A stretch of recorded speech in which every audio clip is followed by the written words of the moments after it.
Hello વિદ્યાર્થી મિત્રો, in this lecture we will discuss about electric field due to infinite charge sheet.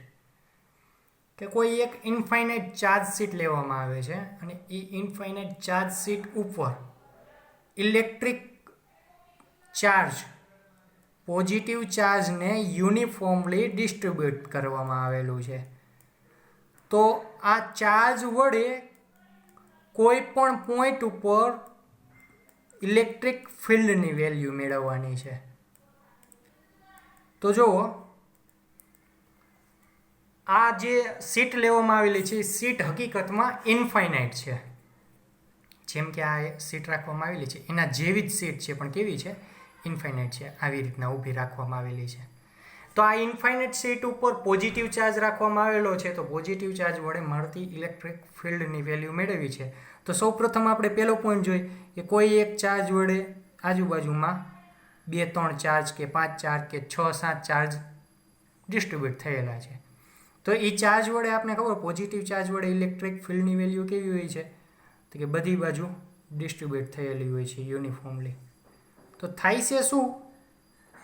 તો કે જે સરફેસની ડાયરેક્શનમાં, જે ધારો કે આ સરફેસની ડાયરેક્શનમાં જે ઇલેક્ટ્રિક ફિલ્ડની ડાયરેક્શન છે એ એક જ ફિલ્ડની ડાયરેક્શન મળશે.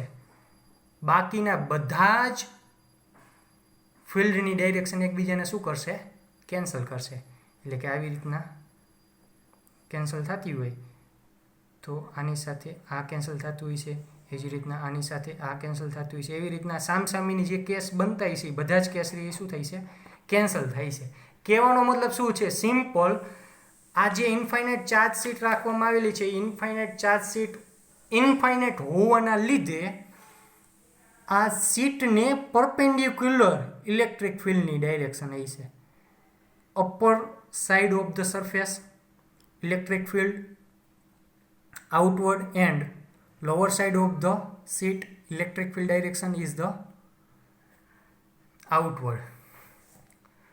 તો હવે આપણે ગાઉસિયન સરફેસ દોરવાનું છે. આપણે ખબર છે ગોસ લો એપ્લાય કરવા માટે આપણે શું કરવું પડે? ગાઉસિયન સરફેસ દોરવું પડે. તો આપણે ગાઉસિયન સરફેસ માટે આપણે કોઈ સિલિન્ડર શેપ દોરી શકી ગાઉસિયન સરફેસ, કોઈ પિલ બોક્સ દોરી શકી કે જેમાં આ ઇન્ફાઇનાઇટ ચાર્જ શીટ આવી જોઈએ. એવા પ્રકારનું આપણે ગાઉસિયન સરફેસ દોરીએ. તો બુકમાં આપણે પિલ બોક્સ દોરવામાં આવેલું છે, પણ હું આ જગ્યા ઉપર શું કરું છું? કોઈ એક સિલિન્ડર લઉં છું. સિલિન્ડર દોરવામાં આવેલો છે આવી રીતના, કે જે આગળ અને પાછળ બંને સાઈડ જોવા મળે છે. તો આ સિલિન્ડર આપણે શું કહેવામાં આવેલું છે? આ સિલિન્ડરને ગાઉસિયન સરફેસ કહેવામાં આવશે. ગાઉસિયન સરફેસની એરિયાની ડાયરેક્શન, તો કે આપણને ખબર છે ગાઉસિયન સરફેસમાં સિલિન્ડર શેપમાં એરિયાની ડાયરેક્શન અપવર્ડ, એરિયાની ડાયરેક્શન બહારની તરફ હશે. ડાઉનવર્ડ એટલે કે lower side of the cylinder, એરિયાની ડાયરેક્શન બહારની તરફ હશે. અને થર્ડ સરફેસ એરિયા એટલે કે curve surface area, curve surface એરિયાની ડાયરેક્શન કેવી છે? બહારની તરફ હશે. આવી રીતના બહારની તરફ હશે. પોઝિટિવ ચાર્જ હોવાથી ઇલેક્ટ્રિક ફિલ્ડની ડાયરેક્શન આ તરફ હશે. આ પોઈન્ટ ઉપર ઇલેક્ટ્રિક ફિલ્ડની ડાયરેક્શન આ તરફ હશે. આ પોઈન્ટ ઉપર ઇલેક્ટ્રિક ફિલ્ડની ડાયરેક્શન બહારની તરફ હશે.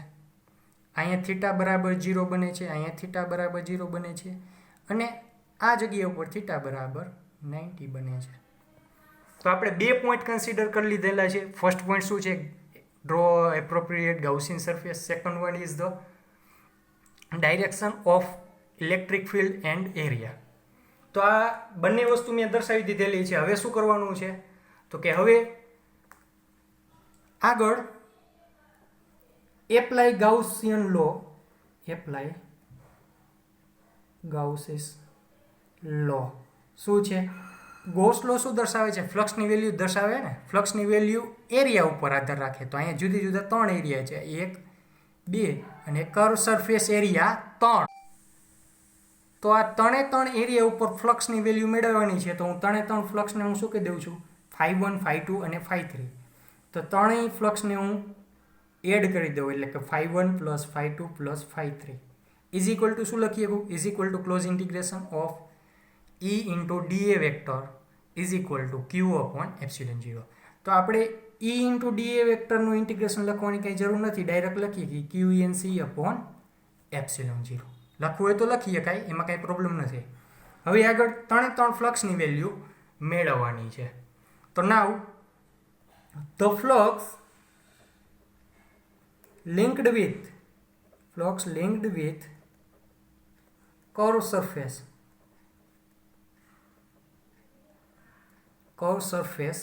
of Gaussian surface of cylinder.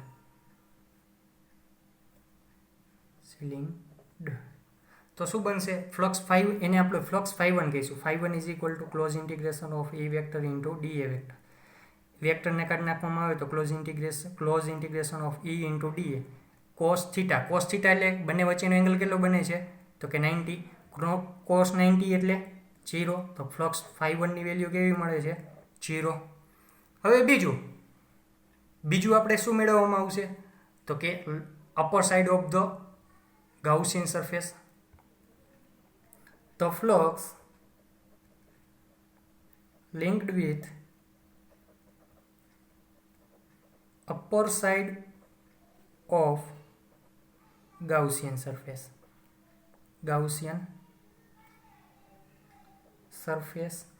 of cylinder. તો શું બનશે? એના માટે ફ્લક્સની value φ2 is equal to close integration of E vector into dA vector is equal to close integration of E vector into dA vector કરી નાખીએ એટલે E ઇન્ટુ dA cos બંને વચ્ચેનો એંગલ કેટલો છે? 0. cos 0 is equal two cos 0 એટલે 1. E ઇન્ટિગ્રેશનની બહાર લખવામાં આવે તો ક્લોઝ ઇન્ટિગ્રેશન ઓફ dA. તો કે અપર સાઇડ ઓફ ધ એરિયાને આપણે સિલિન્ડરના અપર સાઇડ ઓફ ધ એરિયાને આપણે 4πr² કહેવાય, પણ આપણે આ જગ્યા ઉપર સામાન્ય રીતના A કહી દઈએ છીએ. E ઇન્ટુ A અને આપણે ઇક્વેશન 2 કહેવામાં આવે છે. ધ ફ્લક્સ થર્ડ બાકી છે. The flux link with lower side of Gaussian surface of cylinder. તો એને આપણે ફ્લક્સ φ3 કહીશું. ફ્લક્સ φ3 ઇઝ ઇક્વલ ટુ શું બનશે? તો કે લોઅર સાઇડ માટે પણ E અને dA ની ડાયરેક્શન કેવી છે? સમાન છે. એટલે એના ફ્લક્સની વેલ્યુ પણ કેટલી મળશે? E ઇન્ટુ dA cos 0 એટલે 1 અને E ની ઇન્ટિગ્રેશનની બહાર લખી નાખવામાં આવે તો ક્લોઝ ઇન્ટિગ્રેશન ઓફ dA બરાબર શું બનશે? E ઇન્ટુ A જ મળશે. આને આપણે ઇક્વેશન નંબર 3 કહીશું. હવે આગળ ટોટલ ફ્લક્સની વેલ્યુ મેળવી નાખી. આપણે આગળ દર્શાવ્યું તો એવી રીતના total flux φ is equal to φ1 + φ2 + φ3. φ1 એટલે 0, φ2 એટલે EA, φ3 એટલે EA is equal two QENC/ε0. હવે આગળ શું કરવામાં આવશે? તો કે ચાર્જ રહ્યો ક્યાં પથરાયેલો? સરફેસ ઉપર. તો સરફેસ ચાર્જ ડેન્સિટીનો ઉપયોગ કરીને total charge enclose by the Gaussian surface મેળવી લઈશું. તો હવે આગળ surface charge density sigma is equal to QENC/A. તો QENC ને કરતા બનાવી તો શું બનશે? Sigma into A. આ ઇક્વેશનને આપણે 4 કહી દઈએ. તો હવે ટોટલ ફ્લક્સ કેટલું મળશે? ટોટલ ફ્લક્સ EA + EA એટલે 2EA બરાબર QENC બરાબર શું લખીએ? કે સિગ્મા ઇન્ટુ A/ε0. તો જોવો જોઈએ આ જગ્યા ઉપર લખીએ કઈ છે? એ કેન્સલ થઈ છે તો E બરાબર શું બને? તો કે σ/2ε0. તો આ electric field due to a infinite charge sheet મળી ગયું. તો ઇલેક્ટ્રિક ફિલ્ડની વેલ્યુ આપણને કોઈ ડિસ્ટન્સ ઉપર આધાર રાખતી નથી. બરાબર? કોઈ પણ ડિસ્ટન્સ ઉપર ઇલેક્ટ્રિક ફિલ્ડની વેલ્યુ કેવી મળશે? સેમ જ મળશે, E is equal to sigma upon epsilon 0.